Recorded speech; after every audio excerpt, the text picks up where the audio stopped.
നമസ്കാരം പ്രിയമുള്ളവരെ, ആസാദിയുടെ global news ഡെസ്കിലേക്ക് എല്ലാ മാന്യപ്രേക്ഷകരെയും സ്വാഗതം ചെയ്യുകയാണ്. ഷാജൻ സക്കറിയ മടനാടിൻ്റെ ഒരു വീഡിയോ ആണ് നമുക്കിങ്ങനെ ഒരു വീഡിയോ ചെയ്യാൻ ഇൻസ്പിറേഷനായി തീർന്നത്. ഡോക്ടർ MK മുനീർ മരിച്ച് സ്വർഗത്തിൽ പോയി, 14 മിനിറ്റ് കൊണ്ട് മടങ്ങി എന്നാണ് വീഡിയോയുടെ തമ്പനയിൽ. ഇത് കണ്ടപ്പോൾ എനിക്കൊത്തിരി ഒരു വലിയ ക്യൂരിയോസിറ്റി തോന്നി. കാരണം ആസാദിയുടെ സാക്ഷ്യ ചാനലിലെ കുറേ സാക്ഷ്യങ്ങൾ നിങ്ങൾ കേട്ടിട്ടുണ്ടാകാം. നിയർ ഡെത്ത് എക്സ്പീരിയൻസ് അനുഭവിച്ചവർ, മരിച്ചു മടങ്ങി വന്നവർ പറയുന്ന സാക്ഷ്യങ്ങൾ. അപ്പോൾ ഡോക്ടർ MK മുനീറിനും അങ്ങനെ ഒരു അനുഭവം ഉണ്ടായോ എന്ന് വലിയൊരു ജിജ്ഞാസ. അങ്ങനെ ആ വീഡിയോ കാണുവാൻ ഇടയായി തീർന്നു. ഡോക്ടർ MK മുനീർ ജീവിതത്തിലേക്ക് മടങ്ങിയത് മരിച്ചതിന് ശേഷം എന്ന ടൈറ്റിൽ കൊടുത്ത വീഡിയോ, 14 മിനിറ്റ് കൊണ്ട് മടങ്ങി വന്നു, സ്വർഗത്തിൽ പോയി എന്നൊക്കെ പറയുന്ന വീഡിയോ ഞാൻ മുഴുവൻ കണ്ടു. മുഴുവൻ കണ്ടപ്പോൾ എനിക്കൊരു കാര്യം മനസ്സിലായി. മടനാടിൻ്റെ ഒരു ഊഹമാണ്. അദ്ദേഹം സ്വർഗത്തിൽ പോയി കണ്ടിരിക്കാം, വന്നിരിക്കാം എന്നൊക്കെയുള്ളൊരു ഊഹമാണ്. അല്ലാതെ ഈ ഡോക്ടർ MK മുനീർ അങ്ങനൊരു എക്സ്പീരിയൻസ്, അങ്ങനൊരു അനുഭവം, അങ്ങനൊരു സ്വർഗ്ഗ കാഴ്ച തനിക്ക് ഉണ്ടായതായിട്ടൊന്നും താൻ അവകാശപ്പെട്ടിട്ടില്ല എന്ന് എനിക്ക് മനസ്സിലായി. അപ്പോൾ ഇങ്ങനൊരു വീഡിയോ ചെയ്യാനുള്ള കാരണം, മടനാടൻ ഷാജൻ സക്രിയയ്ക്ക് ഈ മരണാനന്തര ജീവിതത്തെക്കുറിച്ച് ചില അറിവുകൾ കൊടുക്കുക എന്ന ഉദ്ദേശത്തോടു കൂടിയാണ്. മടനാടിനെ പഠിപ്പിക്കാൻ പോവുകയാണോ എന്ന് ചോദിക്കും. ഞാൻ ഉള്ള സത്യം പറയാമല്ലോ. ആ വീഡിയോ കണ്ടപ്പോൾ എനിക്കൊരു കാര്യം മനസ്സിലായി. ഈ പറഞ്ഞ ഇസ്ലാമിൽ മരണാനന്തര ജീവിതത്തെക്കുറിച്ച് എന്താണ് വിശ്വാസമെന്ന് മടനാടൻ അറിയത്തില്ല. അതുകൊണ്ടാണ് മടനാടൻ അങ്ങനൊരു ടൈറ്റിൽ കൊടുത്തത്. ഓരോ മതത്തിനും മരണാനന്തര ജീവിതത്തെക്കുറിച്ചുള്ള വിശ്വാസങ്ങളുണ്ട്. അപ്പോൾ പ്രധാനമായിട്ടും ഇന്ത്യയിലുള്ള ലോകത്തിലുള്ള പ്രധാനപ്പെട്ട 3 മതങ്ങളുടെ മരണാനന്തര വിശ്വാസത്തെക്കുറിച്ചൊരു ക്ലാസ് എടുക്കുകയാണ് ഈ വീഡിയോയുടെ ലക്ഷ്യം. അങ്ങനെ 3 വിശ്വാസത്തെക്കുറിച്ച് പറയാൻ മറ്റൊരു കാരണം കൂടെയുണ്ട്. ഈ പറഞ്ഞ വീഡിയോയിൽ ഈ ഡോക്ടർ MK മുനീർ മരിച്ചു മടങ്ങി വന്നു എന്ന് പറഞ്ഞ വീഡിയോയിൽ മടനാടൻ മുക്കൂട്ടുതറയ്ക്കടുത്ത് ഒരു സനാതന ധർമ്മത്തിൻ്റെ വേദിയിൽ പ്രസംഗിക്കുന്ന ഒരു വിഷ്വൽ താൻ കാണിക്കുവാനിടയായി തീർന്നു. അപ്പോൾ പ്രിയപ്പെട്ട ഷാജൻ സാറ് സനാതന ധർമ്മത്തിൻ്റെ വേദികളിലും പ്രസംഗിക്കാറുണ്ട്. പിന്നെ കഴിഞ്ഞ ദിവസം കാത്തലിക് ചർച്ചുമായിട്ടുള്ള ബന്ധത്തിൽ സജിത് കണ്ണൂരിനെ കാത്തലിക് ചർച്ച് പുറത്താക്കി എന്നൊരു വാർത്ത അദ്ദേഹം കൊടുത്തിരുന്നു. ആ വീഡിയോയുടെ താഴെയും കുറേ കമൻറ്റുകൾ ഞാൻ ശ്രദ്ധിച്ചു. അപ്പോൾ കാത്തലിക്സ് ആയിട്ടുള്ള ആളുകൾ വന്ന് പറയുന്നു, മടനാടൻ ഷാജന് കാത്തലിക് സഭയെക്കുറിച്ച് അല്ലെങ്കിൽ വേദോത്സവത്തെക്കുറിച്ചൊന്നും അറിയത്തില്ല എന്നുള്ള കമൻറ്റുകൾ കണ്ടു. അപ്പോൾ ചുരുക്കി പറഞ്ഞാൽ മടനാടൻ ഷാജന് കാത്തലിക് വിശ്വാസം എന്തെന്നറിയത്തില്ലെന്ന് കാത്തലിക്സ് തന്നെ പറയുന്നു. പിന്നെ അദ്ദേഹം ഈ മുസ്ലിങ്ങളുടെ മരണാനന്തര ജീവിതത്തെക്കുറിച്ചുള്ള കൃത്യമായ അറിവില്ലാതാണ് ഈ വീഡിയോയിൽ ഒരു സ്റ്റേറ്റ്മെൻറ്റ് പറഞ്ഞതെന്ന് എനിക്ക് തോന്നി. മാത്രമല്ല, സനാതനധർമ്മത്തിൻ്റെയൊക്കെ വേദിയിൽ പ്രസംഗിക്കുന്ന ആളല്ലേ. അപ്പോൾ സനാതനധർമ്മത്തിൽ എന്താണ് മരണാനന്തര ജീവിതത്തെക്കുറിച്ചുള്ള വിശ്വാസമെന്നും അല്പമൊന്ന് മനസ്സിലാക്കേണ്ടത് നല്ലതാണ്. അപ്പോൾ ഈ 3 വിശ്വാസങ്ങളെക്കുറിച്ചും എന്താണ് അവർ വിശ്വസിക്കുന്നതെന്ന് ചെറിയ ഒരു മത പഠന ക്ലാസ്സാണ് ഈ വീഡിയോ. എവിടെ തുടങ്ങണം? ആദ്യം ഇസ്ലാമിൽ തന്നെ തുടങ്ങാം അല്ലേ. ഇസ്ലാം എന്താണ് മരണാനന്തര ജീവിതത്തെക്കുറിച്ച് വിശ്വസിക്കുന്നത്? ഇസ്ലാമിൽ ഒരാൾ മരിച്ചു കഴിഞ്ഞാൽ ആ മരിച്ച വ്യക്തിയുടെ സോൾ, പ്രാണനെന്നോ ആത്മാവെന്നോ വിളിക്കാം. ക്രിസ്തീയ വിശ്വാസത്തിൽ ആത്മാവും പ്രാണനും രണ്ടാണ്. കാരണം ക്രിസ്തീയ വിശ്വാസത്തിൽ ഒരു മനുഷ്യൻ്റെ ആ ഒരു സൃഷ്ടിയിൽ 3 ഘടകങ്ങളാണുള്ളത്: ബോഡി, സോൾ ആൻഡ് സ്പിരിറ്റ്. ശരീരം, ആത്മാവ്, പ്രാണൻ. ഇത് 3 ക്രിസ്തീയ വിശ്വാസം. പക്ഷേ മറ്റ് മതങ്ങളിലൊക്കെ അങ്ങനെ ആവണമെന്നില്ല. എന്താണെങ്കിലും ഒരു മനുഷ്യൻ മരിക്കുമ്പോൾ ആത്മാവ് അല്ലെങ്കിൽ സോൾ അല്ലെങ്കിൽ പ്രാണൻ വെളിയിൽ വരുന്നു എന്ന് ഇസ്ലാമിൽ വിശ്വസിക്കുന്നു. ആ വെളിയിൽ വരുന്ന ആത്മാവ് ഈ മടനാടൻ പറഞ്ഞ പോലെ ഉടനെ ഒന്നും സ്വർഗത്തിൽ പോകത്തില്ല. ചുരുക്കി പറഞ്ഞാൽ മടനാടൻ പറഞ്ഞ സ്റ്റേറ്റ്മെൻറ്റ്, ഡോക്ടർ MK മുനീർ ഒരു മുസ്ലിമാണെന്ന് അറിയാം. മുസ്ലിമാകുന്ന MK മുനീർ സ്വാഭാവികമായിട്ടും മരിക്കുമ്പോൾ ഈ പറഞ്ഞതുപോലെ മുസ്ലിം മതത്തിലെ വിശ്വാസം അനുസരിച്ചുള്ള ഒരു കാഴ്ചയാണ് മരണാനന്തരം കാണേണ്ടിയിരിക്കുന്നത്. സത്യമല്ലേ? കാരണം അദ്ദേഹം അന്ന് വരെ വിശ്വസിച്ച, മുസ്ലിങ്ങൾ വിശ്വസിച്ച ആ വിശ്വാസത്തിനനുസരിച്ചുള്ള ഒരു കാഴ്ചയാണ് കാണേണ്ടത്. പക്ഷേ മടനാടിനെ തെറ്റിപ്പോയി. കാരണം അദ്ദേഹം പറഞ്ഞു മുനീർ ഒരുപക്ഷെ സ്വർഗത്തിൽ പോയിരിക്കാമെന്ന്. അങ്ങനെ മുസ്ലിങ്ങളുടെ വിശ്വാസം അനുസരിച്ച് മരിച്ചാൽ ഉടനെ സ്വർഗത്തിൽ പോകത്തില്ല. ആത്മാവ് ശരീരം വിട്ട് പുറത്തു വരുന്നു. ആത്മാവ് ഈ മരണാനന്തര ക്രിയകളൊക്കെ കാണുമെന്നാണ് അവർ വിശ്വസിക്കുന്നത്. അതായത് ഈ ഖബറടക്കം, ഡെഡ് ബോഡി കൊണ്ട് കുഴിച്ചിടുന്നതും ഇതെല്ലാം അവർ കാണും. ഈ മുസ്ലിങ്ങൾ പ്രത്യേകിച്ച് പെട്ടിയൊന്നും ഉപയോഗിക്കത്തില്ല. ഡെഡ് ബോഡി പ്രത്യേകമായിട്ട് ആ കുഴിയിൽ സംസ്കരിക്കുകയാണ് ചെയ്യുന്നത്. ഈ കുഴി മൂടിക്കഴിഞ്ഞാൽ പിന്നെ ആ ഖബറിൻ്റെ അകത്ത് തന്നെ ഒരു ലോകമുണ്ടാകുന്നെന്ന് അവിടെ വിശ്വസിക്കുന്നു. ഈ പറഞ്ഞ ശരീരം വിട്ടുവന്ന പുറത്തു വന്ന ആത്മാവും ഈ ഖബറിൻ്റെ അകത്ത് തന്നെ ഉണ്ടാകും. അതായത് ബോഡിയോടൊപ്പം തന്നെ അകത്ത് ഈ സോളും ഉണ്ടാകുമെന്ന് മുസ്ലിങ്ങൾ വിശ്വസിക്കുന്നു. മാത്രമല്ല 2 ഏഞ്ചൽസ്, 2 ദൂതന്മാർ, മലക്കുകൾ വന്നിട്ട് ഈ ആത്മാവുമായിട്ട് ചില ചോദ്യോത്തരങ്ങൾ നടത്തും. അതായത് വിശ്വാസത്തെക്കുറിച്ചുള്ള ചോദ്യങ്ങളാണ്. ഇസ്ലാമിനെക്കുറിച്ച്, ഇസ്ലാമിൻ്റെ പഠനങ്ങളെക്കുറിച്ച്, ഇസ്ലാമിൻ്റെ നബിയെക്കുറിച്ചൊക്കെയുള്ള ചോദ്യങ്ങളാണ് ചോദിക്കുന്നത്. ഈ മരിച്ച ആൾ നല്ല ഭക്തനായ ഒരു വിശുദ്ധനായ മനുഷ്യനാണെങ്കിൽ ഈ ചോദ്യങ്ങൾക്കൊക്കെ ഉത്തരം കൊടുക്കാൻ അദ്ദേഹം പ്രാപ്തനായിത്തീരും. അങ്ങനെയല്ല ദുഷ്ടനായ മോശക്കാരനായ ഒരു മനുഷ്യനാണെങ്കിൽ, അല്ലെങ്കിൽ ഒരു ഈ ഇമാനൊന്നുമില്ലാത്ത ഒരു മനുഷ്യനാണെങ്കിൽ ആ മനുഷ്യന് ചോദ്യങ്ങൾക്ക് ഉത്തരം കൊടുക്കാൻ പറ്റുകയില്ല. ഇപ്പോൾ 2 തരത്തിലുള്ള ആളുകൾ. ഇതെല്ലാം ഈ ചോദ്യോത്തരമെല്ലാം നടക്കുന്നത് എവിടെയാണ്? ഈ ഖബറിൻ്റെ അകത്ത് തന്നെയാണ് നടക്കുന്നത്. എവിടെയാണോ ഖബർ അടക്കിയത് അതിനകത്ത് തന്നെയാണ് നടക്കുന്നത്. സോളും ബോഡിയും അതിനകത്ത് തന്നെയാണ്. എന്നിട്ട് ഈ നല്ലൊരു മനുഷ്യനാണ്, സ്വർഗത്തിന് പ്രാപ്തനായ ഒരു മനുഷ്യനാണെങ്കിൽ നിങ്ങൾ ചിന്തിക്കൽ ഉടനെ ഇദ്ദേഹത്തെ അങ്ങ് സ്വർഗത്തിൽ കൊണ്ടുപോകുന്നു. ഇല്ല, മലക്കുകൾ ഇദ്ദേഹത്തെ താൻ ഇനിയും ഭാവിയിൽ അന്ത്യന്യായവിധി കഴിഞ്ഞിട്ട് എത്തേണ്ട സ്വർഗം, അത് ഒത്തിരി കാലം കഴിക്കട്ടോ, അന്ത്യന്യായവിധി അതായത് ഒരു ഡൂംസ് ഡേ ഒക്കെ കഴിഞ്ഞിട്ട് ഭൂമിയുടെ ഒരു കാലമൊക്കെ അവസാനിച്ച് കഴിഞ്ഞിട്ട് ഒരിക്കൽ ഇനിയും സ്വർഗത്തിൽ ഈ പറഞ്ഞ ആത്മാവ് പോവും. അന്ന് പോകേണ്ട സ്വർഗം ഈ മലക്കുകൾ ഒരു ദർശനത്തിലൂടെ ഇദ്ദേഹത്തെ കാണിക്കും. അല്ലാതെ നേരിട്ട് സ്വർഗത്തിലൊന്നും അപ്പോൾ പോകത്തില്ല. ഇനിയും ഈ വ്യക്തിക്ക് ഉത്തരങ്ങൾ കൊടുക്കാൻ പറ്റിയില്ല, അദ്ദേഹം ഈ പറഞ്ഞ ജന്നത്തിന്, സ്വർഗത്തിന് അവകാശിയല്ലെങ്കിൽ ഈ മലക്കുകൾ അദ്ദേഹം പോയി കിടക്കേണ്ട നരകത്തെക്കുറിച്ചും കാണിക്കും. അപ്പോൾ ഈ നരകത്തിൻ്റെ പീഡാനുഭവങ്ങൾ ഈ പറഞ്ഞ ഖബറിൻ്റെ അകത്ത് തന്നെ ഉണ്ടാകുന്ന, അതിനകത്ത് തന്നെ പണിഷ്മെൻ്റൊക്കെ നടക്കുന്ന, അതിനകത്ത് തന്നെ വലിയ ടോർച്ചറിങ് നടക്കുന്ന, ഈ ഖബറിൻ്റെ അകത്ത് തന്നെ ഈ ആത്മാവ് ടോർച്ചർ ചെയ്യപ്പെടുന്നൊക്കെയാണ് ഇസ്ലാം മതത്തിൻ്റെ വിശ്വാസം. അപ്പോൾ ഒന്നാമത്തെ പാഠം ഷാജൻ സക്രിയ സാറിന് മാത്രമല്ല എല്ലാ ആസാദിയുടെ പ്രഷർക്ക് വേണ്ടി പറയുകയാണ്. ഇസ്ലാമിൻ്റെ വിശ്വാസം അനുസരിച്ച് മരിച്ചു കഴിഞ്ഞാൽ ഉടനെ ആരും സ്വർഗത്തിൽ പോകത്തില്ല, ഖബറിൻ്റെ അകത്ത് തന്നെ ആത്മാവിരിക്കുന്നു. പോരെങ്കിൽ നമ്മുടെ മുനീർ സാറ് മരിച്ച് 14-15 മിനിറ്റേ ആയുള്ളൂ. അദ്ദേഹം ശരീരത്തിൻ്റെ പുറത്ത് പോയി ബോഡി കണ്ടു എന്ന് പറഞ്ഞാൽ ഇസ്ലാമിൻ്റെ ആ ഒരു പിന്നെ ആഫ്റ്റർ ഡെത്ത് അവരുടെ തിയോളജിയുമായിട്ട്, അവരുടെ പഠനവുമായിട്ട് നേരായിട്ട് വരും. പക്ഷേ അങ്ങനെയല്ല ഷാജൻ സാറ് പറഞ്ഞത്. സ്വർഗത്തിൽ പോയിട്ട് വന്നിട്ടുണ്ടാകാം എന്ന്. സ്വർഗത്തിൽ പോയെന്നൊന്നും മുനീർ സാറ് പറഞ്ഞില്ല കേട്ടോ. ഷാജൻ സാർ അങ്ങ് ആൻറ്റിസിപ്പേറ്റ് ചെയ്യുകയാണ്. എല്ലാവരും പറയുന്ന പോലെ, ക്രിസ്ത്യാനികൾ പറയുന്നത് പോലെ. അത് ക്രിസ്ത്യാനികളുടെ ഒരു പറച്ചില്ല, സ്വർഗത്തിൽ പോയെന്നുള്ളത്. അങ്ങനെ ഒന്നും മുനീർ സാറ് കണ്ടിട്ടില്ല. കാണുകയാണെങ്കിൽ ഇങ്ങനെയായിരുന്നു കാണേണ്ടത്. പിന്നെ അദ്ദേഹത്തിൻ്റെ ബോഡി ഖബറിലടക്കിയില്ലല്ലോ. ഖബറിലടക്കിയിട്ട് തിരിച്ചു വന്നായിരുന്നെങ്കിൽ അദ്ദേഹം ഇതുകൂടെ പറയണമായിരുന്നു. 2 മലക്കുകൾ വന്നിട്ട് ക്വസ്റ്റ്യൻ ചെയ്തു എന്നതും പറയണമായിരുന്നു. അപ്പോൾ അവരുടെ മരണാനന്തര ജീവിതത്തെക്കുറിച്ച് ഒന്നാമത്തെ പാഠം. രണ്ടാമത്തെ പാഠം ഇനി സനാതന ധർമ്മമായിക്കോട്ടെ അല്ലേ.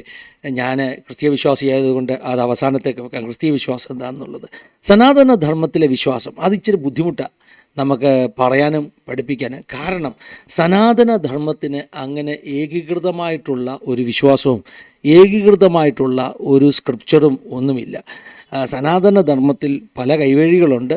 ഓരോ കൈവഴികളിലുള്ളവരും ഓരോന്ന് വിശ്വസിക്കുന്നു എന്നുള്ളതാണ് സത്യം. അപ്പോൾ ക്രോഡീകരിക്കപ്പെട്ട ഒരു ഏകീകരിക്കപ്പെട്ട വിശ്വാസം ഇതാണ് മരിച്ചു കഴിയുമ്പോൾ സംഭവിക്കുന്നത് എന്ന് സനാതന ധർമ്മത്തിൻ്റെ അടിസ്ഥാനത്തിൽ പറയാൻ ബുദ്ധിമുട്ടാണ്. ഓരോ മുനിവര്യന്മാരോടും സന്യാസികളോടും ഓരോ ഗുരുക്കന്മാരോടും ചോദിച്ചാൽ അവരെല്ലാവരും ഓരോ അഭിപ്രായം പറയുമെന്നുള്ളതാണ് സത്യം. പിന്നെ ഞാൻ പറഞ്ഞില്ല, പല വഴികളുണ്ട്, പല കൈവഴികൾ സനാതന ധർമ്മത്തിനകത്തുണ്ട്. അവർക്കെല്ലാം ഓരോ അഭിപ്രായങ്ങളാണ്. അതുകൊണ്ട് ഇന്നതാണ് സനാതന ധർമ്മം അല്ലെങ്കിൽ ഹിന്ദു വിശ്വാസത്തിൽ മരണാനന്തര ജീവിതത്തെക്കുറിച്ച് ഇന്നതാണ് പഠിപ്പിക്കുന്നതെന്ന് കൃത്യമായി നമുക്ക് ചില സെൻറ്റൻസിൽ പറയാൻ പറ്റത്തില്ല. പലരും പലതാണ് പഠിപ്പിക്കുന്നത്. ഒരു ഏകീകരിക്കപ്പെട്ട ഫോമില്ല. പിന്നെ ഏറ്റവും കൂടുതൽ ആളുകൾ എന്താണ് വിശ്വസിക്കുന്നതെന്ന് വേണമെങ്കിൽ പറഞ്ഞു തരാം. ഏറ്റവും കൂടുതൽ ആളുകൾ വിശ്വസിക്കുന്നത് മരണത്തിന് ശേഷം ആത്മാവിന് ഒരു പുനർജന്മ പ്രക്രിയയിലേക്ക് കടന്നു പോകണം. പുനർജന്മം ഉണ്ടെന്ന് അവർ വിശ്വസിക്കുന്നു. ജനനവും മരണവുമുള്ള ഒരു സൈക്കിൾ, പുനർജന്മത്തിൻ്റെ ആ ഒരു വലിയ ഒരു ഒരു ഒരു എന്താ പറയുന്നത്, യുഗങ്ങൾ നീണ്ടു നിൽക്കുന്ന ഒരു സൈക്കിളിലൂടെ പോയിട്ട് അവസാനം ഈ ആത്മാവ് മോക്ഷം പ്രാപിക്കുന്നു. കർമ്മ, എന്ത് കർമ്മമാണ് നമ്മൾ ചെയ്തിട്ടുള്ളത് ആ കർമ്മത്തിനനുസരിച്ചുള്ള ഒരു പുനർജന്മമാകും ഉണ്ടാകുന്നത് എന്ന് ഹിന്ദുമതം വിശ്വസിക്കുന്നു. അതായത് നമ്മുടെ ഈ ഭൂമിയിൽ വെച്ചുള്ള കർമ്മത്തിൻ്റെ ഫലമായിട്ടാണ് അടുത്ത പുനർജന്മം ഉണ്ടാകുന്നത്. അപ്പോൾ നമുക്ക് ഒത്തിരി സംശയങ്ങൾ അതിനകത്ത് ഉണ്ടാകും. നമ്മൾ ഒരാളെ ഉപദ്രവിച്ചു, ആ കർമ്മം കൊണ്ട് നമ്മളൊരു പക്ഷേ ആ ആളിൻ്റെ കുടുംബത്തിൽ ജനിച്ചെന്നിരിക്കും. അപ്പോൾ എനിക്ക് വരുന്ന വലിയൊരു സംശയം എന്ന് പറഞ്ഞാൽ, കഴിഞ്ഞ ജന്മത്തിൽ നമ്മൾ ആരെങ്കിലും മുസ്ലിമിനെ ഉപദ്രവിച്ചിട്ടുണ്ടെങ്കിൽ ഈ ജന്മത്തിൽ നമ്മൾ മുസ്ലിമായി ജനിക്കാൻ സാധ്യതയുണ്ടോ കർമ്മത്തിൻ്റെ ഫലമായിട്ട്? അല്ല, കഴിഞ്ഞ ജന്മത്തിൽ നമ്മൾ മുസ്ലിമിനാൽ കൊല്ലപ്പെട്ട ഒരു ഹൈന്ദവൻ ആണെങ്കിൽ, ഈ പണ്ട് നമ്മുടെ ഈ ഇന്ത്യ പാകിസ്ഥാൻ വിഭജന കാലത്തൊക്കെ അങ്ങോട്ടും ഇങ്ങോട്ടും കൊന്നിട്ടില്ലേ, അങ്ങനെ മുസ്ലിമിനാൽ കൊല്ലപ്പെട്ട ഒരു ഹൈന്ദവനാണെങ്കിൽ ഈ ജന്മത്തിൽ നമ്മൾ മുസ്ലിമായിട്ട് പകരം വിട്ടാൻ ജനിക്കുമോ? ഇങ്ങനെയൊക്കെയുള്ള സാധ്യതകളുണ്ട് കേട്ടോ. ഈ പറഞ്ഞ ശ്രീബുദ്ധൻ്റെ ഈ പുനർജന്മ കഥകളൊക്കെ നിങ്ങൾ ഒന്ന് പഠിച്ചു നോക്കണം. അതിനകത്ത് പറയുന്നുണ്ട് പഴയ ജന്മങ്ങൾ എന്തൊക്കെയായിരുന്നെന്ന്. ആ കൂട്ടത്തിൽ നമുക്കൊക്കെ ഉൾക്കൊള്ളാൻ പറ്റാത്ത പല ഓർമ്മകളും അദ്ദേഹത്തിനുണ്ടായിരുന്നു എന്ന് പറയുന്നു. ഞാൻ വിവാദങ്ങളിലേക്കില്ല, മടങ്ങി വരട്ടെ. എന്തായാലും ഈ പുനർജന്മം ഉണ്ടെന്ന് അവർ വിശ്വസിക്കുന്നു. പുനർജന്മം ഒത്തിരി ജന്മങ്ങൾ കഴിഞ്ഞിട്ട് ഒരു ദിവസം മോക്ഷമുണ്ടാകുമെന്ന് വിശ്വസിക്കുന്നു. ഇതാണ് ജനറലായിട്ടുള്ള ഒരു വിശ്വാസം. അപ്പോൾ മരിക്കുമ്പോൾ ഒരു വ്യക്തിയുടെ ശരീരത്തിൽ നിന്ന് വേർപെടുന്ന ആത്മാവ് ചില ഹിന്ദു ധാരകൾ അല്ലെങ്കിൽ ചില വഴികൾ, ചില വിഭാഗങ്ങൾ പഠിപ്പിക്കുന്നത് ഈ ആത്മാവ് ഒരു ടെമ്പററി സ്വർഗത്തിലേക്കോ ടെമ്പററി നരകത്തിലേക്കോ പോകും. അതൊരു ഇടത്താവളമാണ്, സ്ഥിരമല്ല കേട്ടോ. സ്ഥിരമായ സ്വർഗവും സ്ഥിരമായ നരകവുമില്ല. കുറച്ചു കാലം സ്വർഗത്തിൽ പോയിട്ട് ഇവിടെ നല്ലതാണ് ചെയ്തതെങ്കിൽ അതിൻ്റെ സന്തോഷമൊക്കെ അനുഭവിച്ച്, അല്ല മോശം കാര്യങ്ങളാണ് ചെയ്തതെങ്കിൽ അതിൻ്റെ നരകമൊക്കെ അനുഭവിച്ചിട്ട് പിന്നീടാണ് ഈ പുനർജന്മത്തിലേക്ക് പോകുന്നത്. അതായത് സ്വർഗം ടെമ്പററിയാണ്. സ്വർഗത്തിൽ ചെന്ന് കുറച്ച് നാൾ സുഖമൊക്കെ അനുഭവിച്ചിട്ട് പിന്നെ എന്ത് ചെയ്യും? പിന്നെ ഈ പറഞ്ഞ പുനർജന്മത്തിലേക്ക് പോകും. അടുത്ത ജന്മം എടുക്കണം, കർമ്മമനുസരിച്ചുള്ള ജന്മം എടുക്കണം. പിന്നെ അതുപോലെ തന്നെ ഈ ഒരു പുനർജന്മ പ്രക്രിയയെ വേഗത്തിൽ ആക്കുവാനുള്ള കർമ്മങ്ങളുണ്ട്, ക്രിയകളുണ്ട്. അതിൽ വളരെ പ്രധാനപ്പെട്ട ഒന്നാണ് ഈ പറഞ്ഞ ഹിന്ദു വിശ്വാസമനുസരിച്ചുള്ള മരണാനന്തര ക്രിയകൾ. പ്രത്യേകിച്ചും ശവം ദഹിപ്പിക്കണമെന്നുള്ള വിശ്വാസം, മരണാനന്തര അടിയന്തരങ്ങൾ, ഇതൊക്കെ ഈ പറഞ്ഞ പുനർജന്മ ചക്രത്തെ അതിനെ വേഗത്തിൽ മോക്ഷത്തിലെത്തിക്കാനുള്ള മാർഗമാണെന്ന് അവർ വിശ്വസിക്കുന്നു. അതുകൊണ്ടാണ് ശവം ദഹിപ്പിക്കുന്നത് പോലും. അതായത് ഈ ശരീരത്തിൻ്റെ ബന്ധനത്തിൽ നിന്ന്, ശരീരത്തിൻ്റെ കൂട്ടിൽ നിന്ന് ആത്മാവിനെ വിമോചിപ്പിക്കുക എന്നുള്ളതാണ് ലക്ഷ്യം. ശവം ദഹിപ്പിച്ചു കഴിയുമ്പോൾ ഈ ശരീരത്തിലുണ്ടായിരുന്ന മോഹങ്ങളും ഇച്ഛകളും അതിൻ്റെ ഫലമായിട്ടൊക്കെ ആത്മാവ് ഇവിടെ കുടുങ്ങിക്കിടക്കാതെ ആത്മാവിനെ സ്വതന്ത്രമാക്കുക. നിങ്ങളൊരു പക്ഷേ കേട്ടിട്ടുണ്ടായിരിക്കാം, ശവദാഹ ആ ഒരു ചടങ്ങ് നടക്കുമ്പോൾ അവസാനമായി തലയോട്ടി തുറക്കുന്ന ഒരു സമയമുണ്ട്. കപോലം ഒരു ശബ്ദത്തോടുകൂടി ഓപ്പണാകുന്ന, ഒരു സൗണ്ടോടുകൂടി ഓപ്പണാകുന്ന ഒരു സമയമുണ്ട്. അതായത് ശവം ദഹിച്ച് ആ ഒരു സൗണ്ട് കേൾക്കുമ്പോൾ അതിൻ്റെ അർത്ഥം തലയോട്ടി തുറന്നെന്നും ഒരു വലിയ കോസ്മിക് എനർജി പുറത്തു വന്നെന്നും ആ കോസ്മിക് എനർജിയുടെ കൂടെ ഈ സോള് അതിൻ്റെ ലക്ഷ്യസ്ഥലത്തേക്ക് വേഗത്തിലെത്തുമെന്നുമൊക്കെയാണ് ഹിന്ദുമതത്തിൻ്റെ വിശ്വാസം. അപ്പോൾ അങ്ങനെ പ്രോപ്പറായിട്ടൊരു ശവദാഹമൊക്കെ കിട്ടിക്കഴിഞ്ഞാൽ പിന്നെ വേഗത്തിൽ മോക്ഷം കിട്ടും. ഈ പുനർജന്മ ചക്രത്തിൽ ഇടത്താവളങ്ങളില്ലാതെ വേഗത്തിൽ അടുത്ത ജന്മമെടുക്കുവാൻ കഴിയും. അങ്ങനെ കുറേ ജനന മരണ ചക്രങ്ങൾ ഇങ്ങനെ ആ സൈക്കിൾ ഇങ്ങനെ പൂർത്തിയായ ശേഷം അവസാനം മോക്ഷം പ്രാപിക്കും. എന്താണ് ഹിന്ദുമതത്തിലെ മോക്ഷം? ഹിന്ദുമതത്തിലെ മോക്ഷം എന്ന് പറഞ്ഞാൽ, അതായത് ഇത് ഞാൻ പിന്നെയും ആവർത്തിക്കട്ടെ, ഇവിടെ ഒരു ഏകീകൃതമാകുന്ന ഒരു വിശ്വാസമില്ല. പിന്നെ പോപ്പുലറായിട്ടുള്ള ഏറ്റവും കൂടുതൽ ആളുകൾ വിശ്വസിക്കുന്ന ഒരു കാര്യം ഞാനങ്ങ് പറഞ്ഞു തരികയാണ്. ഹിന്ദുമതത്തിലെ മോക്ഷം എന്ന് പറഞ്ഞാൽ ഈ നമ്മുടെ ആത്മൻ അല്ലെങ്കിൽ ആത്മാവ് പരബ്രഹ്മം എന്ന് പറഞ്ഞാൽ യൂണിവേഴ്സലായിട്ടുള്ള ആ ഒരു ശക്തി, അതിനോട് ലയിച്ചു ചേരുന്നതാണ് മോക്ഷമെന്ന് പറയുന്നത്. നമ്മുടെ ആത്മാവ് പരബ്രഹ്മത്തോട് ലയിച്ചു ചേരുന്നു എന്ന് പറയുമ്പോൾ നമ്മുടെ ആത്മാവിന് ഒരു എക്സിസ്റ്റൻസ് ഉണ്ട്, ഒരു ഐഡൻറ്റിറ്റി ഉണ്ട്. പക്ഷേ പരബ്രഹ്മത്തോട് ലയിച്ചു ചേർന്ന് കഴിഞ്ഞാൽ പിന്നെ ആ വ്യക്തിക്ക് ഐഡൻറ്റിറ്റി ഇല്ല, ആ വ്യക്തിക്ക് എക്സിസ്റ്റൻസ് ഇല്ല. ഇതാണ് ഹിന്ദുമതത്തിലെ മോക്ഷം അല്ലെങ്കിൽ മുക്തി എന്ന് പറയുന്നത്. ഒന്നുകൂടെ ഒരു ഉദാഹരണത്തിലൂടെ വെളിപ്പെടുത്തി പറഞ്ഞാൽ, ഒരു ബക്കറ്റ് വെള്ളം അത് നമ്മുടെ ആത്മനാണെന്ന് ചിന്തിക്കുക. ഈ ആത്മാവ് സമുദ്രത്തിലേക്ക് ആ ഒരു ബക്കറ്റ് വെള്ളം ഒഴിച്ചു കഴിഞ്ഞാൽ പിന്നെ ആ ഒരു ബക്കറ്റ് വെള്ളത്തിൻ്റെ എക്സിസ്റ്റൻസ് ഇല്ല. ആ ഒരു ബക്കറ്റ് വെള്ളം സമുദ്രത്തിൽ നിന്ന് തിരിച്ചെടുക്കാൻ പറഞ്ഞാൽ അത് അസാധ്യമാണ്. കാരണം സമുദ്രമാകുന്ന പരബ്രഹ്മവുമായിട്ട് ഈ ഒരു ബക്കറ്റ് വെള്ളമാകുന്ന ആത്മാവ് ലയിച്ചു ചേർന്നു, പിന്നെ ഒരിക്കലും അതിനൊരു മടങ്ങി വരവില്ല. ഇതാണ് ഹിന്ദുമത വിശ്വാസം അനുസരിച്ച് മോക്ഷം എന്ന് പറഞ്ഞാൽ, ഒന്നുകൂടി വിശദീകരിച്ചാൽ, ഞാനെന്ന് പറയുന്ന വ്യക്തിയുടെ വ്യക്തിത്വം, ഐഡൻറ്റിറ്റി ഇല്ലാതായി തീർന്ന് പരബ്രഹ്മവുമായി ലയിച്ചു ചേർന്ന് ഞാൻ ഇല്ലാതാകുന്നതാണ് മോക്ഷം. എൻ്റെ ഏറ്റവും വലിയ സങ്കടം ഇതാ കേട്ടോ.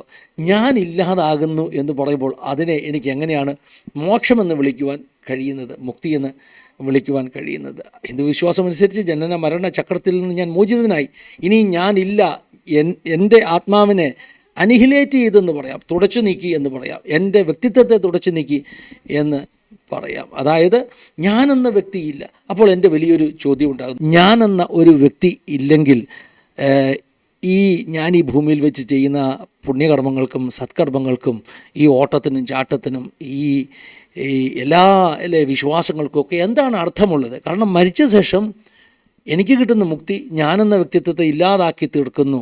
ഇതാണ് വിശ്വാസമെങ്കിൽ എനിക്കുള്ള ഏറ്റവും വലിയ സങ്കടം, ഞാനില്ലാത്തൊരു കാലത്തെക്കുറിച്ച് എനിക്ക് ചിന്തിക്കാൻ പോലും കഴിയുന്നില്ല. അങ്ങനെയാണെങ്കിൽ എൻ്റെ ഈ ഭൂമിയിലെ ഓട്ടവും ചാട്ടവും കർമ്മങ്ങളും ക്രിയകളും സത്കർമ്മങ്ങളും എല്ലാം പുണ്യങ്ങളും എല്ലാം നിരർത്ഥകമാണ്, ഒരു മീനിങ്ലെസ് ആണെന്ന് എനിക്ക് തോന്നിപ്പോകുന്നു. ഇനി മൂന്നാമത് ക്രിസ്തീയ വിശ്വാസം എന്താണെന്ന് ഞാൻ പറഞ്ഞു തരാം. ക്രിസ്തീയ വിശ്വാസം എന്ന് പറയുമ്പോൾ ജൂഡോ ക്രിസ്ത്യൻ എന്ന് വേണമെങ്കിൽ പറയണം. യഹൂദന്മാരുടെ പഴയ നിയമത്തിൽ നിന്നും ക്രിസ്തീയ വിശ്വാസത്തിൻ്റെ പുതിയ നിയമത്തിൽ നിന്നും ഒന്നിച്ച് സംക്ഷിപ്ത രൂപത്തിൽ പറഞ്ഞാൽ, മനുഷ്യൻ മരിച്ചാൽ അവൻ്റെ ആത്മാവ് അവൻ്റെ ശരീരം വിട്ട് അവൻ്റെ സൃഷ്ടിതാവിൻ്റെ അടുക്കിലേക്ക് പോകുന്നു. രണ്ട് വഴിയാണ് ഉള്ളത്. ഒന്ന്, നിത്യതയ്ക്ക് വേണ്ടി ഒരുക്കപ്പെട്ട വ്യക്തികൾ, നിത്യത എന്ന് പറയുമ്പോൾ മറ്റൊരു ഭാഷയിൽ സ്വർഗം എന്ന് വിളിക്കുന്ന സ്വർഗീയ അനുഭവത്തിന് വേണ്ടി ഒരുക്കപ്പെട്ടവർ, അവർ ആ സ്വർഗീയ അനുഭവത്തിന് വേണ്ടി പോകുന്നു. അല്ല, മറ്റു ചിലർ നിത്യ നരകത്തിന് വേണ്ടി, അതായത് ഭൂമിയിൽ ചെയ്തത് നന്മയാകിലും തിന്മയാകിലും, ഒരുവൻ ശരീരത്തിലിരിക്കുമ്പോൾ ചെയ്തത് നന്മയാകിലും തിന്മയാകിലും അതിൻ്റെ തക്ക പ്രതിഫലം പ്രാപിപ്പാൻ അവൻ ബാധ്യസ്ഥനാണ്. അതുകൊണ്ട് തന്നെ അവൻ നിത്യ നരകത്തിലേക്ക് തിന്മ ചെയ്തവൻ പോകുമെന്ന് വേദപുസ്തകം പഠിപ്പിക്കുന്നു. അതാണ് ക്രിസ്തീയ വിശ്വാസം. ക്രിസ്തീയ വിശ്വാസം അനുസരിച്ച് ഈ രണ്ട് നിത്യതയും, അതായത് സ്വർഗീയ നിത്യതയും നിത്യനരകവും രണ്ടും എറ്റേണലാണ്, രണ്ടിനും അവസാനമില്ല, ടെമ്പററി അല്ല. സ്വർഗീയ അവസ്ഥയിലേക്ക്, ഭാഗ്യത്തിലേക്ക് പ്രവേശിച്ചവർ അവർ നിത്യത മുഴുവൻ സ്വർഗത്തിൽ കഴിയും. അല്ല, നരകത്തിലേക്കാണ് പോയെങ്കിൽ നിത്യത മുഴുവൻ നരകത്തിൽ കഴിയുമെന്ന് വേദപുസ്തകം പഠിപ്പിക്കുന്നു. വേദപുസ്തകം പിന്നെ എന്താണ് പഠിപ്പിക്കുന്നത്? ഷാജൻ സക്രിയ സാറിന് വേണ്ടി മാത്രമല്ല, എന്നെ കേൾക്കുന്ന സകല വ്യക്തികൾക്ക് വേണ്ടി ഞാൻ പറഞ്ഞു വരികയാണ്. വേദപുസ്തകം പഠിപ്പിക്കുന്നത് ഈ സ്വർഗത്തിലേക്ക് പ്രവേശിക്കുവാൻ, നിത്യതയിലേക്ക് പ്രവേശിക്കുവാൻ, വേദപുസ്തകത്തിൻ്റെ ഭാഷയിൽ രക്ഷിക്കപ്പെടുക എന്ന് പറയും. ഹിന്ദുമതത്തിൻ്റെ ഭാഷയിൽ മുക്തി എന്നോ മോക്ഷമെന്നൊക്കെ പറയുന്നതിന് ഏകദേശം വേദപുസ്തക ഭാഷയിൽ അതുപോലെ അർത്ഥമുള്ളൊരു വാക്കാണ് രക്ഷ, സാൽവേഷൻ. രക്ഷിക്കപ്പെടുവാൻ വേദപുസ്തകം പറയുന്നു, ആകാശത്തിന് കീഴിൽ ഭൂമിക്ക് മീതെ ഒരേ ഒരു മാർഗമേ ഉള്ളൂ. ആ മാർഗം എന്താണ്? ആ മാർഗം കർത്താവായ യേശുക്രിസ്തുവിൻ്റെ കാൽവരി ക്രൂശ് ഈ യാഗത്തിൽ വിശ്വസിക്കുക എന്നുള്ളതാണ്. സകല ലോകമതത്തിൽ നിന്നും ക്രൈസ്തവ വിശ്വാസത്തെ വ്യത്യസ്തമാക്കുന്നത് ഈ ഒരു ചിന്താഗതിയാണ്. അതായത് ബാക്കി എല്ലാ മതങ്ങളും കർമ്മമാർഗം എന്ന ഒരു മാർഗത്തിലൂടെയാണ് ഈ പറഞ്ഞ മോക്ഷം പ്രാപിക്കുന്നത്. ഇസ്ലാം പറയുന്നത് നല്ലത് ചെയ്താൽ അതിൻ്റെ പ്രതിഫലം കിട്ടും. ഹൈന്ദവ മതവും വിശ്വസിക്കുന്നു സത്കർമ്മങ്ങൾ ചെയ്താൽ അതിൻ്റെ പ്രതിഫലം കിട്ടും. പക്ഷേ സത്കർമ്മം ചെയ്യുമ്പോൾ ഫലം ആഗ്രഹിക്കാതെ ചെയ്യണം എന്നാണ് ഹിന്ദുമതത്തിൻ്റെ പൊതുവിലുള്ള വിശ്വാസം. നമ്മൾ പണ്ടൊക്കെ കേട്ടിട്ടില്ലേ, വാദികാര്യസ്ഥേ കർമ്മണ്യ നാ ഫലേഷു കഥാചന. അതായത് കർമ്മം ചെയ്യണം, എന്നാൽ ഫലം ഇച്ഛിച്ചുകൊണ്ടാകല്ലേ. ഫലം ഇച്ഛിച്ചുകൊണ്ട് കർമ്മം ചെയ്താൽ നമുക്ക് ആ ഫലം കിട്ടുകയില്ല, ആ കർമ്മത്തിൻ്റെ ഫലം കിട്ടുകയില്ല. ചുരുക്കി പറഞ്ഞാൽ മനുഷ്യവർഗത്തിന് രക്ഷപ്പെടാൻ വലിയ ബുദ്ധിമുട്ടാണ്. കാരണം ഫലം ഇച്ഛിക്കാതെ ആരാണ് കർമ്മം ചെയ്യുന്നത്? ആർക്കെങ്കിലും ഒരു 10 രൂപ കൊടുത്താൽ ആ സത്കർമ്മം കൊണ്ട് മുക്തി, മോക്ഷം കിട്ടണം, സ്വർഗം കിട്ടണം എന്നുള്ള ആഗ്രഹമാണ് നമുക്കെല്ലാം ഉള്ളത്. ഇസ്ലാമിലും അത് തന്നെ. ഇസ്ലാം കൊടുക്കുന്ന സക്കാത്ത്, അല്ലെങ്കിൽ അവർ കൊടുക്കുന്ന പരസഹായങ്ങൾ, ആ പരസഹായങ്ങൾ അവരുടെ പാപങ്ങളെ കഴുകിക്കളയും എന്നാണ് അവർ വിശ്വസിക്കുന്നത്. അപ്പോൾ ചുരുക്കി പറഞ്ഞാൽ ഇവരെല്ലാം കർമ്മമാർഗത്തിൽ വിശ്വസിക്കുന്നു, അവർ ചെയ്യുന്ന പ്രവർത്തികൾ അവരെ രക്ഷിക്കുമെന്ന്. പക്ഷേ ക്രൈസ്തവ വിശ്വാസത്തിൻ്റെ മാത്രമുള്ള വ്യത്യാസം, ഷാജൻ സാറേ, നമ്മളൊന്നും ചെയ്യേണ്ട, യേശു കർത്താവ് നമുക്ക് വേണ്ടി സകലതും കാൽവർ ക്രൂശിൽ ചെയ്തു, അത് വിശ്വസിച്ചാൽ മതി എന്ന് പഠിപ്പിക്കുന്ന വളരെ വ്യത്യസ്തമാകുന്ന ഒരു മാർഗം. കർമ്മമാർഗവും ക്രിസ്തീയ മാർഗത്തിന് വിളിക്കുന്ന പേരാണ് വിശ്വാസമാർഗം. രക്ഷ നാം ചെയ്യുന്ന കർമ്മത്തിലൂടെയല്ല, മറിച്ച് കർത്താവായ യേശു ക്രിസ്തു ചെയ്ത കർമ്മത്തിൽ വിശ്വസിക്കുന്നതിലൂടെയാണ്. അതുകൊണ്ട് ഈ മാർഗത്തെ വിശ്വാസമാർഗം എന്ന് വിളിക്കുന്നു. കാരണം വേദപുസ്തകം പഠിപ്പിക്കുന്നു, നാം എത്ര ശ്രമിച്ചാലും ദൈവം ഡിമാൻഡ് ചെയ്യുന്ന വിധത്തിൽ നീതിമാനാകുവാൻ, വിശുദ്ധനാകുവാൻ, കർമ്മങ്ങളിലൂടെ, സത്കർമ്മത്തിലൂടെ രക്ഷ പ്രാപിപ്പാൻ, നമ്മുടെ എഫോർട്ട്, നമ്മുടെ യത്നത്തിലൂടെ രക്ഷ പ്രാപിപ്പാൻ നമുക്ക് കഴിയില്ല എന്ന് വേദപുസ്തകം പഠിപ്പിക്കുന്നു. അങ്ങനെ ക്രൈസ്തവർ വിശ്വസിക്കുന്നു. അതുകൊണ്ട് ദൈവം എന്ത് ചെയ്തു? അതുകൊണ്ട് ദൈവം തൻ്റെ നീതി മനുഷ്യവർഗത്തിന് വേണ്ടി ഷെയർ ചെയ്യുവാൻ തയ്യാറായി. അതുകൊണ്ട് പിതാവായ ദൈവം തൻ്റെ ഓമന പുത്രനെ ഭൂമിയിലേക്ക് അയച്ചു, നമുക്ക് വേണ്ടി മരിക്കുവാൻ, നമ്മുടെ പാപങ്ങളെ ഏറ്റെടുത്ത് മരിക്കുവാൻ. അങ്ങനെ നാം നമ്മുടെ പാപങ്ങളിൽ നിന്ന് സ്വതന്ത്രരായിരിക്കുന്നു എന്ന് പറഞ്ഞ ലോകത്തിലെ ഒരേ ഒരു വിശ്വാസം, അതാണ് ക്രൈസ്തവ വിശ്വാസത്തിൻ്റെ യുണീക്നെസ് എന്ന് ഞാൻ പറഞ്ഞാൽ ആരും നിഷേധിക്കുമെന്ന് തോന്നുന്നില്ല. കർമ്മമാർഗവും വിശ്വാസമാർഗവും തമ്മിലുള്ള വ്യത്യാസത്തെക്കുറിച്ച് ഞാൻ എപ്പോഴും പറയുന്ന ഒരു ഉദാഹരണമുണ്ട്. അതായത് ഈ കർമ്മമാർഗം എന്ന് പറഞ്ഞാൽ നാം പ്രവർത്തിച്ചു കൊണ്ടിരിക്കുക, സാൽവേഷൻ, മുക്തി, മോക്ഷം നേടുവാൻ, ജന്നത്ത് നേടുവാൻ നമ്മളിങ്ങനെ അധ്വാനിച്ചു കൊണ്ടിരിക്കുക. ഒത്തിരി ഓടിയിട്ടും ഒത്തിരി അധ്വാനിച്ചിട്ടും നമുക്ക് ആ ലക്ഷ്യത്തിലെത്തുവാൻ കഴിയുന്നില്ല. ഹിന്ദു വിശ്വാസം അനുസരിച്ച് ജനന മരണ ചക്രത്തിൽ നിന്ന് പുറത്തു വരുവാൻ കഴിയുന്നില്ല. നമ്മൾക്ക് ദൈവം ആഗ്രഹിക്കുന്ന ത്രഷോൾഡ്, ആ ലെവല് വരെ എത്തുവാൻ നമ്മൾ എത്ര ഓടിയിട്ടും കഴിയുന്നില്ല. ഇത് ഏതാണ്ട് ഈ ത്രെഡ് മില്ലിൽ ഓടുന്ന ആളുകളുടെ കാര്യം പറഞ്ഞതുപോലെ, രാവിലെ എക്സസൈസ് ചെയ്യുവാൻ ത്രെഡ് മില്ലിൽ കയറിയിട്ട് ഓടുന്നു. 1 മണിക്കൂർ ഓടിക്കഴിഞ്ഞിട്ട് ആ മോണിറ്ററിൻ്റെ അകത്ത് കാണുന്നു 11 കിലോമീറ്റർ ഓടി. എന്തൊരു സന്തോഷമാണെന്നറിയാമോ? 11 കിലോമീറ്റർ ഓടിയിരിക്കുന്നു. നന്നായിട്ട് വിശർത്തിട്ടുണ്ട്, നന്നായിട്ട് ക്ഷീണിച്ചിട്ടുണ്ട്. പക്ഷേ ത്രെഡ് മില്ലിൽ നിന്ന് ഇറങ്ങുമ്പോൾ 11 കിലോമീറ്റർ ഓടിയെന്ന മോണിറ്റർ പറയുന്നത്, പക്ഷേ നമ്മൾ കയറിയെടുത്ത് അവിടെ തന്നെയാണ് ഇറങ്ങുന്നത്, അല്ലേ? എന്ന് പറഞ്ഞാൽ 1 ഇഞ്ച് പോലും പ്രോഗ്രഷൻ ഇല്ല. ഈ കർമ്മമാർഗത്തിൻ്റെ പ്രശ്നം അതാ. എത്ര നമ്മൾ ശ്രമിച്ചാലും ദൈവം വെച്ചിരിക്കുന്ന ത്രഷോൾഡിലേക്ക് നമുക്കെത്താൻ പറ്റത്തില്ല എൻ്റെ ഷാജൻ സാറേ. പക്ഷേ ക്രിസ്തീയ വിശ്വാസത്തെക്കുറിച്ച് പറയുന്നത് എന്താണെന്നറിയാമോ? ഇത് ഈ പറഞ്ഞ ത്രെഡ് മില്ലിൻ്റെ അതേ മെക്കാനിസമാണ്, പക്ഷേ മറ്റൊരു വിധത്തിൽ പ്രവർത്തിക്കുന്ന ഒരു മെഷീനുണ്ട്. അതിന് എലിവേറ്റർ എന്നാണ് പറയുന്നത്. വലിയ ബിൽഡിങ്ങുകൾക്ക് ലിഫ്റ്റ് ഇല്ലേ, എലിവേറ്റർ എങ്ങനെയാണ് പ്രവർത്തിക്കുന്നത്? എലിവേറ്ററും ത്രെഡ് മില്ലും മെക്കാനിസം, ഒരു മോട്ടോർ വഴി ഒരു ബെൽറ്റ് ഉപയോഗിച്ച് ആ ഒരു മെഷീൻ അല്ലേ കറക്കിക്കൊണ്ടിരിക്കുന്നു. രണ്ടിൻ്റെ മെക്കാനിസം ഒന്നാണ്, പക്ഷേ രണ്ടും ചെയ്യുന്ന പ്രവൃത്തി രണ്ടാണ്. എലിവേറ്ററിൽ നമ്മൾ കയറുന്നു, നമ്മൾ ഗ്രൗണ്ട് ഫ്ലോറിൽ നിന്ന് കയറി 10ാമത്തെ നിലയിൽ നമ്മളൊന്ന് ബട്ടൺ അമർത്തുന്നു. നമ്മൾ പിന്നെ ഓടുന്നില്ല, ചാടുന്നില്ല, സ്വസ്ഥമായി ശാന്തമായി അതിനകത്ത് കാത്തിരിക്കുന്നു. ചില സെക്കൻഡുകൾ കഴിയുമ്പോൾ 10ാമത്തെ നിലയിൽ നാം എത്തുന്നു. ഡോറ് തുറക്കുന്നു, നമ്മൾ ഇറങ്ങുന്നത് 10ാമത്തെ നിലയിൽ. നമ്മുടെ അധ്വാനമില്ല, ഒന്നുമില്ല, മറിച്ച് നമ്മളുടെ അധ്വാനമില്ലാതെ നമ്മളെ എലിവേറ്റ് ചെയ്ത് കൊണ്ടുപോകുന്ന ഒരു എലിവേറ്റർ പോലെയാണ് ക്രിസ്തീയ വിശ്വാസത്തിൻ്റെ വിശ്വാസമാർഗം എന്ന് പറയുന്നത്. അതായത് നമ്മളൊന്നും ചെയ്യുന്നില്ല, നമ്മളുടെ പ്രവൃത്തി കൊണ്ടല്ല, പ്രവർത്തിക്കാത്തവനെങ്കിലും അഭക്തനെ നീതീകരിക്കുന്ന യേശുവിൻ്റെ രക്തത്താലുള്ള ശുദ്ധീകരണം അവനെ ജന്നത്തിന്, മുക്തിക്ക്, രക്ഷയ്ക്ക് പാത്രമാക്കുന്നു. അവനെ എലിവേറ്റ് ചെയ്ത് സ്വർഗീയ ആ ഉന്നതിയിലേക്ക് കൊണ്ടുപോകുന്നു. ഇതൊക്കെയാണ് 3 മതങ്ങൾ പഠിപ്പിക്കുന്നത്. ഷാജൻ സാറിന് വേണ്ടിയാണ് ക്ലാസ് എടുത്തതെങ്കിലും ആസാദിയുടെ പ്രേക്ഷകർക്ക് കുറേ കാര്യങ്ങൾ മനസ്സിലായെന്ന് വിശ്വസിക്കുന്നു. ദൈവം എല്ലാവരെയും സഹായിക്കട്ടെ, അനുഗ്രഹിക്കട്ടെ. God bless you all.